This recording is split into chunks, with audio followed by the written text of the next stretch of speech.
Depuis 2 semaines déjà, plusieurs artistes gabonais de premier plan ont décidé de boycotter le casting du festival Gabon 9 Provence pour sa 4e édition. Ils exigent l'adoption du statut de l'artiste. Franck Baponga, merci d'avoir accepté notre invitation. Merci, c'est moi qui vous remercie. Merci beaucoup. Oui, ta dernière sortie au sujet de ta volonté de boycotter le festival Gabon 9 Provence a ravivé la problématique sur le statut des artistes gabonais et de leur valorisation par le ministère de la Culture. Avec toi, alors, nous allons tenter de crever l'abcès et faire le point de ce qu'on peut appeler un mouvement. Alors, tu as déclaré « La culture est ma mère et l'État dirigeant est mon père ». Le festival Gabon 9 Provence ne serait-il pas l'anniversaire de leur rencontre? Pourquoi un enfant refuse d'y prendre part? Parce que ma mère n'est toujours pas mariée, pas de présentation, même pas de cococo, donc c'est un manque de respect total. De la part de? Mon père. Et c'est pourquoi l'enfant refuse de... Oui, de ne pas y prendre part. Parce que ma mère n'est pas honorée. Ma mère, la culture, n'est pas honorée. Donc, beaucoup d'enfants en ce moment peuvent me comprendre. Quand ta mère n'est pas honorée, il n'est pas plaisant de participer au fait que ton père organise seulement pour lui, comme on dit au quartier, pour bomber. Ça veut dire pour se regarder auprès de ses potes, c'est pas intéressant. Ouais. Ce qu'il faut, c'est qu'il assume ses actes, qu'il assume ses dires. C'est une promesse qu'il a faite à ma mère et aujourd'hui, il faut qu'il les assume, ces promesses. Le statut de l'artiste, une question qui revient souvent dans les revendications au milieu artistique gabonais envers l'État. En quoi consiste-t-il exactement? C'est à permettre aux artistes d'avoir un statut légal afin de pouvoir opérer, de subvenir à leurs besoins, mais surtout de contribuer donc à l'économie du pays en payant des taxes, des impôts, en cotisant pour leur sécurité sociale et tout ça. Donc c'est comme un permis de travail. Selon certains médias, le ministre de la Culture aurait affirmé, je cite, « Les artistes gabonais agissent de façon informelle ». Que peux-tu nous dire sur cette sortie? Ces propos ont été détournés parce que, en fait, justement, ce n'était pas, comme ça a été balancé sur les réseaux, ce n'était pas une insulte. C'est juste qu'il disait que c'était difficile de recenser. Comprenez, changer informel par recenser. Parce que quand on dit artiste, déjà, il faut comprendre qu'au Gabon, quand on dit artiste, on ne pense que musique. Artiste, c'est aussi bien les peintres, les hommes de théâtre, les danseurs, les sculpteurs, les hommes de littérature. Donc, artiste, c'est tisserand. Même, on parle d'artiste, c'est vraiment très très large. Et quand on parle d'artistique, on ne parle pas que de Libreville. On parle de Mouila, on parle d'Oyem, on parle de Tchibanga, on parle du Gabon tout entier. Donc, il serait difficile, lorsqu'il sortait cette phrase, en fait, c'est parce qu'on se demandait comment pouvoir octroyer des fonds aux artistes gabonais. Mais qui est artiste et qui ne l'est pas à partir du moment où on n'a jamais été recensé sur l'ensemble du territoire gabonais et que nous-mêmes en tant qu'artistes, nous ne sommes pas organisés souvent en association, après en fédération pour pouvoir justement être recensés au plus vite. Quand vous voulez connaître le nombre de footballeurs qu'il y a, par exemple, dans la Fédération française de football, c'est facile. Vous allez à la fédération et tous les clubs, ils sont donc recensés. Et donc, dans chaque club, il y a des joueurs avec des licences des plus grandes sections, donc de la première division aux plus petites, aux minimes.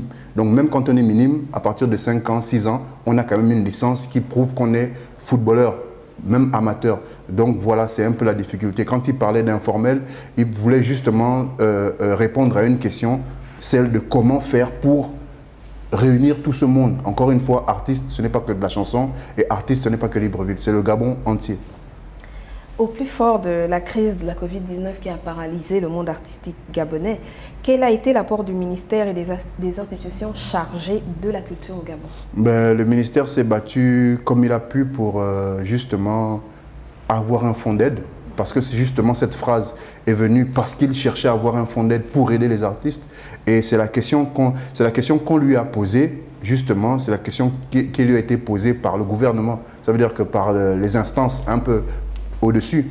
Voilà, donc il a fait tout ce qu'il a pu, il a proposé des projets et encore même en ce moment, il a proposé un fonds d'aide. Donc il y a des propositions qui ont été déposées sur la table du gouvernement venant de notre ministère des tutelles et depuis là on attend. Donc voilà, lui il a joué son rôle.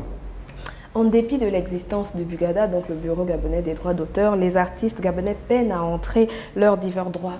Qu'est-ce qui bloque? Il bloque juste que le Bugada lui-même n'est pas doté de moyens conséquents, matériels, financiers et humains quand on parle des moyens humains, ça veut dire que les gens ne sont pas assez formés. Et puis quand on parle de Bugada, il faut recouvrir le Gabon entier. Donc il faut des moyens matériels. Je crois que Bugada, c'est toutes les provinces, hein, c'est pas seulement Libreville. Encore une fois, la problématique est plus grande. Quand on pense culture au Gabon, je crois que nos petits cerveaux s'arrêtent beaucoup à Libreville. Tandis que le Bugada doit se développer et se déployer sur le Gabon entier. Donc ce n'est pas une affaire que de Libreville et ce n'est pas encore une affaire que de musique. Parce que on parle d'auteur, c'est le bureau gabonais. Donc des droits d'auteur. Auteur, c'est même les écrivains. Okay? Dès qu'on est auteur de quelque chose, ça concerne le Bugada. Donc du coup, c'est plus grand, plus large et donc ça nécessite beaucoup plus de moyens. Le gouvernement a mis le Bugada en place comme un cadeau empoisonné. Le Bugada est en place, mais il n'a pas assez de moyens pour pouvoir se développer. Pourtant, en Côte d'Ivoire, on parle du Burida, donc le Bureau ivoirien des droits d'auteur, et ils ont trouvé le moyen de collecter des redevances liées à la diffusion des œuvres artistiques. Par exemple, les Ivoiriens savent qu'ils doivent payer des droits pour utiliser une musique dans un mariage, dans une conférence, à la radio. Pourquoi ce modèle n'est pas appliqué au Gabon? C'est le même. C'est le même. Sauf que regardez la politique culturelle ivoirienne et regardez la politique culturelle gabonaise. On est les derniers de la classe en fait. On est le seul pays qui ne considère pas sa culture et donc qui ne met pas les moyens nécessaires pour que la culture soit ce qu'elle devrait être. Quand vous arrivez en Afrique du Sud, dès que vous descendez de l'avion, vous êtes frappé par la culture sud-africaine. Dès que vous descendez de l'avion. Parce que vous savez, la culture, ça commence par l'architecture. Et même quand on parle de peinture murale, voilà, vous regardez votre plateau. Ça, c'est de la culture. La culture, ce ne sont pas que des mots. Il y a un tableau, il y a une décoration. La personne qui a décoré ce plateau est un artiste. Donc la culture, ce ne sont pas que des mots. Donc quand on parle de politique socio-économique et culturelle, il faut bien aussi que culturel fasse partie de nos priorités. En Côte d'Ivoire, la culture est en premier plan. La culture aujourd'hui, si on connaît la Côte d'Ivoire, si on connaît le nouchi, c'est la façon de parler des Ivoiriens, c'est la culture. C'est la culture ivoirienne. Et si nous, on commence à, même dans nos rues, essayer de parler nouchi, ça veut dire qu'on est influencé par la culture ivoirienne. Mais on voit que par la télévision, par les programmes, par la musique, les Ivoiriens, le gouvernement ivoirien met des moyens pour développer sa culture parce que le pays n'est reconnu dans le monde que par sa culture. Que par sa culture. C'est comme ça que le Japon a colonisé le monde, enfin tous les pays asiatiques. Les États-Unis, c'est pareil. Beaucoup, dans notre enfance, on s'est pris pour des Américains, c'est parce qu'on a été colonisé par la télé, par la culture américaine. Donc, c'est par la culture qu'un pays peut s'imposer. Mais nous sommes les derniers en Afrique, les derniers à penser culture. Penser culture. Parce que la culture, ce n'est pas que de la musique, encore une fois. Mon problème à moi, ce n'est pas la musique. Mon problème à moi, c'est la culture. Voilà, je dirais que nous sommes un pays acculturé. Si j'ai chanté Déraciné, c'est pas pour rien.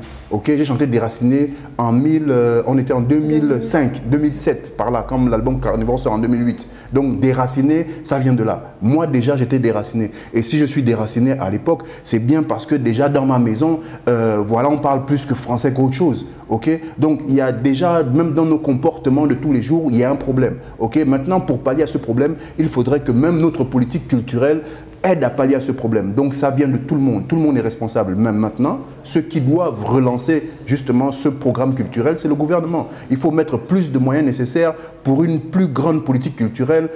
Aujourd'hui même, notre direction a disparu. On avait une direction, comment ça s'appelait? La direction de l'éducation populaire. Voilà. Regardez en Côte d'Ivoire.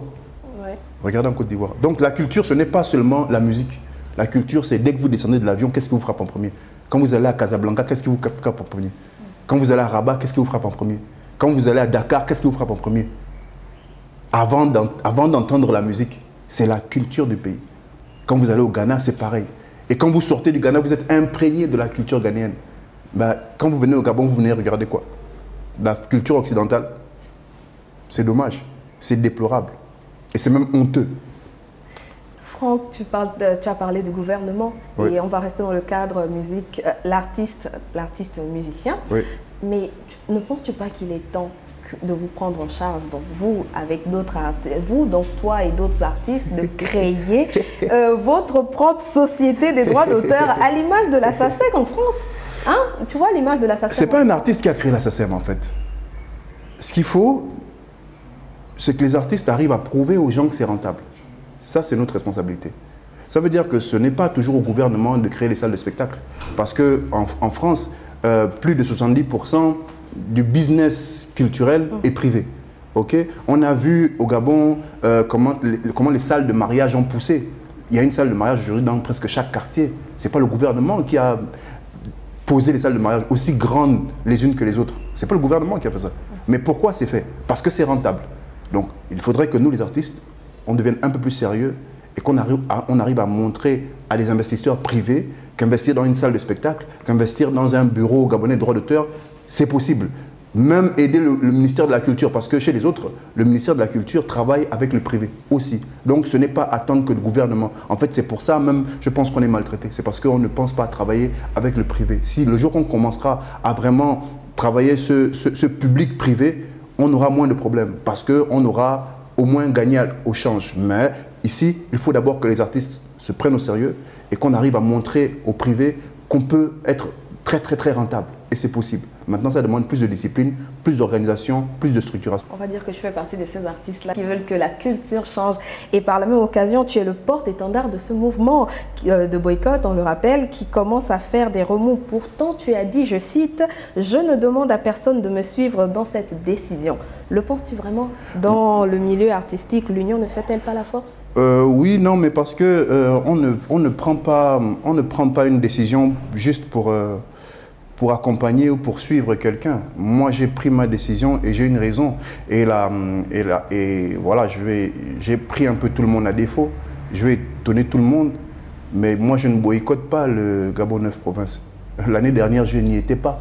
Cette année, je ne comptais pas y être. Donc, dire je n'y serai pas, pour moi, ce n'est pas un refus d'y aller, parce que déjà, l'année dernière, je n'y étais pas. Pourquoi je n'y étais pas? Parce que la grille proposée que propose Gabon 9 Provinces n'est pas conforme à ce que demande mon staff managérial. Donc mon manager, ce qu'il demande ne correspond... voilà, avec Gabon 9 Provinces, ça ne passe pas. Donc depuis plusieurs années, Gabon 9 Provinces, je ne le fais pas. Et cette année, je ne comptais pas le faire. Et donc, moi, quand je dis, en fait, je n'y vais pas, je n'y serai pas, pour moi, c'est juste... comme en classe, j'ai levé le doigt. En fait, j'ai voulu prendre la parole. J'ai voulu avoir les projecteurs sur moi pour parler de ce problème de culture. Parce que je pense que, voilà, à un moment donné, il faut avoir un appât pour pouvoir prendre la parole. Donc pour moi, je n'y serai pas, ce n'est pas un boycott parce que je ne comptais pas y aller. L'année dernière, je n'y étais pas. Il y a eu 4 éditions de Gabon 9 Provinces. J'en ai fait qu'une seule, j'en ai fait que la deuxième. La première, on ne s'est pas entendu. La deuxième, c'est passé. La troisième, pas passé. Cette année, ça ne passait pas. Donc ce n'est pas pour moi, je ne boycotte pas Gabon 9 Provinces. Même je fais partie de ceux qui encouragent tous ceux qui rentrent dans la grille tarifaire d'aller à Gabon 9 Provinces avec des contrats. Le problème qu'il y a eu l'année dernière, par exemple, sur Gabon 9 Provinces, qui n'a pas contenté tout le monde, c'est qu'il y a eu des remous sur certains paiements de cachets. Mais pour moi, la faute vient des deux parties, parce qu'aucun artiste ne devrait partir de sa maison sans avoir un contrat signé. Okay, lu et approuvé par son staff, par son manager et signé par l'artiste lui-même. Mais on est encore dans un pays où tout le monde peut se déplacer, quand on est artiste, aller chanter quelque part sans avoir de sécurité. Et ça, c'est pas bon. Donc à partir de ce moment, quand on vous remet une somme qui n'est pas convenable, vous êtes le seul fautif. Ce n'est pas l'organisation qui est fautif, c'est vous-même. Donc que les artistes gabonais arrêtent d'aller prester dans de telles conditions sur des spectacles, là où on va juste vous passer un coup de téléphone et vous demander de venir. Ce n'est pas le coup de téléphone qui fait l'artiste, c'est le contrat. D'accord, nous avons bien compris, c'est le contrat qui fait l'artiste. Voilà. Mais existe-t-il d'autres mouvements similaires pour valoriser le statut de l'artiste au Gabon? On ne parle pas de mouvement, on parle d'organisation. On essaye de se structurer, on essaye d'avoir des groupes de travail et surtout, on essaye de se ranger en rang serré derrière notre ministère de tutelle. Parce que le problème est qu'à chaque fois que le ministère de la Culture sort un projet et que ce projet se retrouve sur la table du gouvernement après silence radio. En fait, c'est à chaque fois qu'il y a silence radio que ça pose problème. Donc le travail avance, le travail est fait par le ministère des tutelles, mais dès que ça sort du ministère, silence radio. Donc voilà un peu ce qui devient assourdissant. Silence radio, certes, mais tu es bien déterminé à poursuivre cette mission, à poursuivre ce combat. Peux-tu nous parler de ta détermination là? Pour moi, c'est plus de l'éducation qu'un combat. Ça veut dire que je pense qu'il y a beaucoup de cacophonie, beaucoup de choses qui sont... Je pense que même toi-même, tu comprends beaucoup de choses en m'entendant parler. Tu vois que le mal n'est pas où on pense. Okay? Donc, je pense que mon travail est plus... un travail de sensibilisation parce que déjà, nous ne sommes pas solidaires à notre ministère de tutelle. Nous ne sommes pas solidaires. Quand je dis nous ne sommes pas solidaires en tant qu'artistes, c'est parce que nous ne parlons pas d'une même voix. Si nous ne parlons pas d'une même voix, c'est parce que nous n'avons pas les mêmes expériences, pas les mêmes informations, pas les mêmes niveaux de compréhension et souvent pas les mêmes intérêts. Je pense qu'il est important qu'on remette les choses à niveau, du moins qu'avec les informations, que la bonne information circule et qu'on se range en rang serré derrière notre ministère de tutelle parce que combien d'artistes, combien de personnes, combien de Gabonais lambda savent à quoi sert le ministère de la Culture? Très peu. Donc déjà, il faut essayer pour un artiste gabonais, je parle encore d'artistes de tous bords, en tout genre, de vraiment comprendre à quoi lui sert le ministère de la Culture. Voilà. La dernière question, qu'est-ce que vous attendez, qu'est-ce que toi, personnellement, tu attends du gouvernement? Bon, je ne dirais pas moi personnellement, je dirais ce que nous attendons. Parce que le Bugada est en place depuis 2013. Et depuis 2013, le Bugada manque de moyens. Que l'État mette des moyens pour le Bugada. Que les artistes s'inscrivent au Bugada.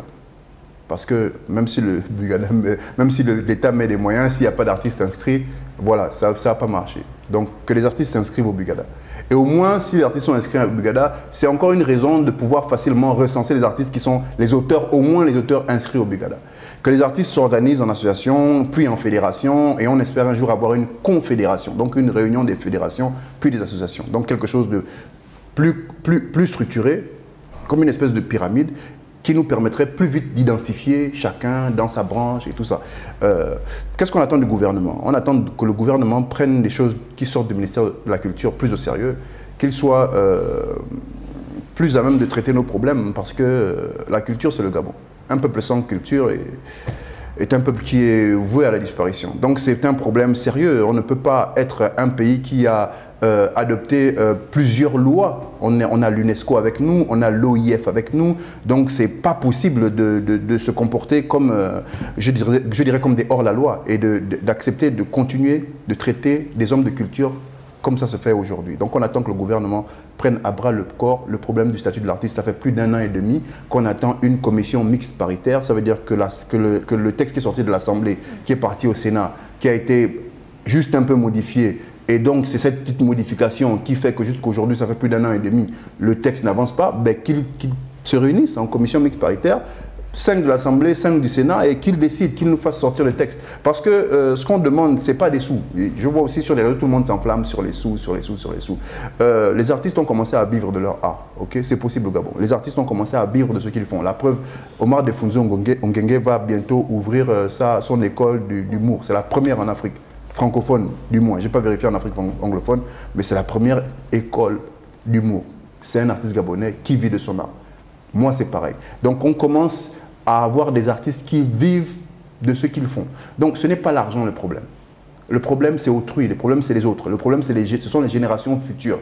Okay? Nous, on aurait pu rester de l'autre côté et se contenter de ce qu'on a. Non. Depuis toujours, depuis des années, depuis plus de 10 ans, on sensibilise, on forme, on accompagne, on produit. Donc, mais on ne peut pas se contenter de former des générations qui plus tard n'auront rien. Ce qu'on veut, c'est participer donc à l'évolution du pays. On aimerait être reconnu, on aimerait cotiser pour notre sécurité sociale, on aimerait payer des impôts. Lorsqu'un artiste joue, lorsqu'un artiste produit, ce n'est pas que l'artiste qui gagne de l'argent.